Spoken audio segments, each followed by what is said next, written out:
Two letters. Okay, that is all it takes. You can use them to answer a text. You can use them to end an argument. You can use them to approve a plan. You can use them when something is fine but not great. You can use them when you are calm. You can use them when you are annoyed. You can use them when you do not know what else to say. Okay might be one of the most useful little words in the world, but it has one of the strangest origin stories in English, because okay did not begin as a deep ancient word. It did not come from a king, a battlefield, or a sacred text. It may have started as a joke. So how did two letters from a newspaper gag become one of the most recognized words on earth? I'm Earl, the creator of Everyday Sayings and Origins. To keep each episode consistent, I use my digital likeness. Now, back to the story. Today, okay can mean many things. It can mean yes. It can mean acceptable. It can mean safe. It can mean average. It can mean understood. It can mean permission. It can mean agreement. It can even mean, I heard you, but I am not happy about it. That is part of what makes the word so powerful. Okay is small but flexible. If someone asks, are you okay? The word means well, safe, or emotionally steady. If someone says, the plan is okay, it means the plan is acceptable. If someone texts only okay, the meaning depends completely on the situation. It might be friendly, it might be cold, it might mean the conversation is over. Few words can do that much with only two letters, but the story of okay begins with something much less serious. It begins with a 19th century American habit that feels surprisingly modern. People were playing with abbreviations. In the 1800s, newspapers and writers sometimes used comic misspellings and shortened phrases for humor. It was a bit like slang, a bit like an inside joke. A bit like the way people today use text abbreviations, memes, or intentionally wrong spellings online. Words were bent for fun, phrases were shortened, misspellings became part of the joke, and in that world, all correct was playfully misspelled as all correct. Then it was shortened to okay. That is the core of the most accepted origin story. Okay began as an abbreviation for a joke spelling of all correct, not AC, not all correct written properly. Okay, all correct. It is strange, but that was the joke. The letters did not make normal spelling sense. That was part of the humor. The earliest famous printed use appeared in the Boston Morning Post in 1839. At the time, it was not obvious that the tiny abbreviation would become important. It was just one little newspaper joke among many. Most slang does not survive. Most jokes disappear. Most abbreviations have a short life. They make sense to one group of people for a little while, and then they fade. But okay did not fade. That is where the story becomes unusual. A joke abbreviation somehow escaped its moment. It moved beyond the people who first understood the joke. It started appearing elsewhere, and then it got help from politics. In 1840, President Martin Van Buren was running for re-election. Van Buren was from Kinderhook, New York. Because of that, one of his nicknames was Old Kinderhook. His supporters used OK as a slogan. OK could now mean Old Kinderhook. That gave the two letters a second life. They were no longer only a joke about all correct. They were also political branding. Supporters formed OK clubs. The letters appeared in campaign language. They were short, catchy, and easy to remember. That mattered. Politics gave OK publicity. It put the letters in front of more people. Even if Van Buren's campaign did not last forever, the word kept moving. This is an important part of the story. OK probably survived because it got more than one push. First, it came from newspaper humor. Then politics helped spread it. Then ordinary speech kept it alive because it was useful. That last part may be the most important. A word can have a funny origin. A word can get a temporary boost. But if people do not need it, it disappears. OK survived because people needed exactly what it offered. A short word for approval.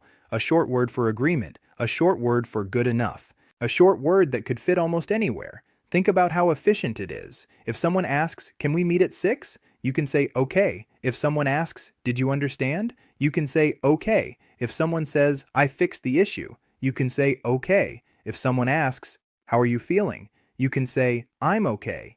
The same two letters can answer different kinds of questions. That makes the word incredibly convenient, and convenient words spread. People keep the words that save time. They keep the words that work in many situations. They keep the words that are easy to say, easy to write, and easy to understand. OK does all of that. It is short. It is clear. It is casual. It crosses tone easily. It works in speech and writing. It works in business, friendship, travel, technology, and everyday conversation. That is why a small joke became much bigger than a joke. But the meaning of okay is not always as simple as all correct. In fact, okay often means something less than great. If someone says, the food was okay, that does not sound like high praise, it sounds acceptable. Fine. Not terrible, not amazing, just okay. That is one of the strangest things about the word. It can approve something without praising it, it can say yes without excitement, it can say a thing passed but barely. That middle ground meaning made okay even more useful. Life is full of things that are not perfect, but acceptable. A hotel room can be okay. A movie can be okay. A day can be okay. A plan can be okay. A person can be okay. The word gives us a way to say something is good enough without overstating it. That may be one reason people use it so often. It is honest without being dramatic. It does not force enthusiasm. It does not require a long explanation. It simply says, this will do. At the same time, okay can be warm. If someone says, you're going to be okay, that can be comforting. In that sentence, okay means safe. Recovering, still standing, not lost. The same word that can describe an average sandwich can also comfort someone in a hard moment. That is a lot of work for 2 letters. Tone does much of the work. Say okay gently, and it can reassure. Say okay sharply, and it can end a conversation. Say okay slowly, and it can mean suspicion. Say okay with a question in your voice, and it can mean, are we clear? That flexibility is part of its genius. Okay is like a blank container. The situation fills it with meaning. That also explains why okay became so useful in modern technology. Buttons say okay. Computer messages say okay.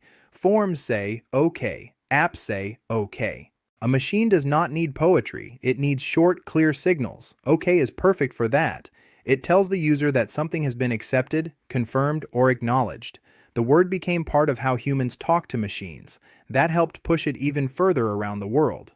As technology spread, OK traveled with it. Radio, telephones, computers, software, travel, business, and global communication all helped carry the word.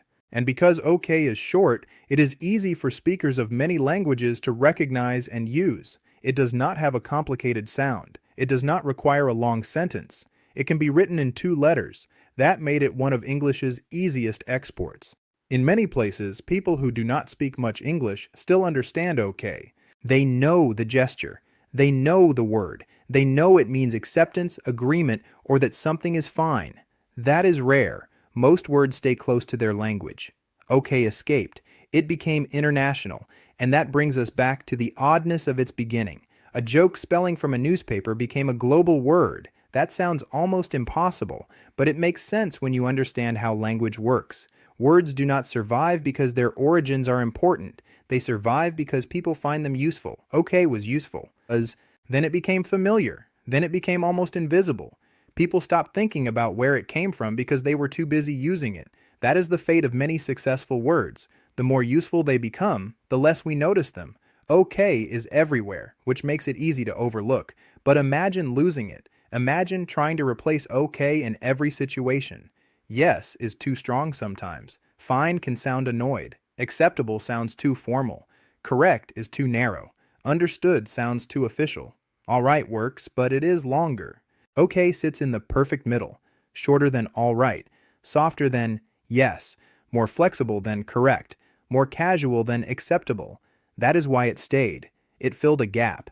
It gave English a tiny word for approval, adequacy, agreement, and reassurance. And once people had it, they kept it. There is also a lesson in the spelling. OK can be written as 2 capital letters. It can be written as lowercase. It can be written as OK. All of those forms are understood. That is unusual too. Some words are very strict about spelling. OK is relaxed. Even its spelling seems to match its meaning. OK is OK. OK is OK. The word does not mind. That looseness may be part of its charm. It began in playful language and it never became too stiff. Even when it appears in serious places, it still feels simple. A formal document may use approved, but daily life uses OK. A legal contract may use agreed, but a text message uses OK. A doctor might use clinical language, but a friend asks, "Are you okay?" The word belongs to ordinary life. That is where it is strongest. There are other origin theories people have suggested over the years. Some have tried to connect OK to languages outside English. Some have connected it to military terms, shipbuilding, Native American words, or other sources. That happened because OK became so famous that people wanted a bigger origin for it. A global word feels like it should have an ancient or mysterious beginning. But the evidence points most strongly to the American newspaper joke and the all correct abbreviation, helped by old Kinderhook politics soon after. That answer can feel almost too silly, but that is what makes it memorable. One of the world's most common words may have begun as a misspelled joke. That is not a weakness in the story. It is the story. Language is not always born in grand moments. Sometimes it comes from humor. From newspapers, from slang, from campaigns, from people playing with sound and spelling. Then the useful pieces survive. OK survived because it was too handy to throw away.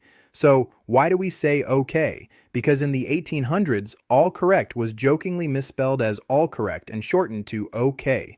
The abbreviation appeared in American newspaper humor, then gained more attention through Martin Van Buren's old Kinderhook campaign. After that, ordinary people kept using it because it worked. It was short, flexible, easy, useful. It could mean yes, fine, safe, acceptable, understood, or good enough. And somehow those two little letters became one of the most powerful words in everyday speech.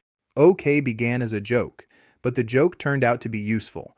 And when a word is that useful, the whole world eventually says it. If you enjoyed discovering the story behind this everyday word, subscribe to Everyday Sayings and Origins. Each episode uncovers the hidden history behind the words, phrases, rhymes, and traditions we use without thinking. I'm Earl. Stay curious, and I'll see you in the next origin. Peace.